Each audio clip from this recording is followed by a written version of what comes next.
எல்லா டிக்கெட்டுமே இருக்கு. பழைய டிக்கெட்டு, 8ஆம் தேதி டிக்கெட்டு, பாதி டிக்கெட் கொடுத்து 10 ரூபா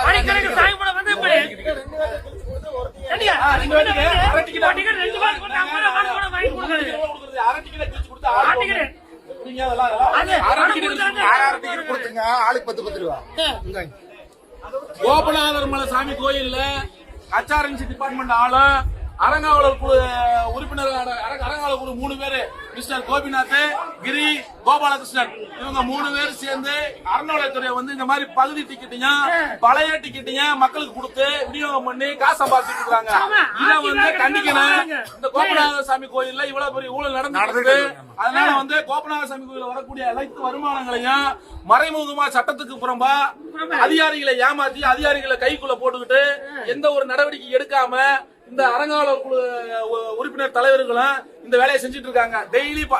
டெய்லி போடக்கூடிய டோக்கனை மறுபடியும் வசூல் பண்ணி இன்னைக்கு வரக்கூடிய சனிக்கிழமைல பக்தர்களை ஏமாத்தி இந்த பழைய டிக்கெட்டை பூரா கொடுத்து இவங்க காசு சம்பாதிச்சுட்டு இருக்காங்க. இந்த அரங்காவலர் குழுவும் இந்த HRNC டிபார்ட்மெண்ட் ஆளுகளும் செஞ்சுட்டு இருக்காங்க.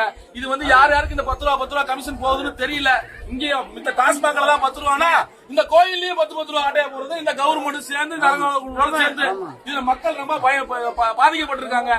இந்த 10 ரூபா டிக்கெட்டை இது மாதிரி கொள்ள டிக்கெட் உள்ள வச்சிருக்காங்க. எந்த டிக்கெட்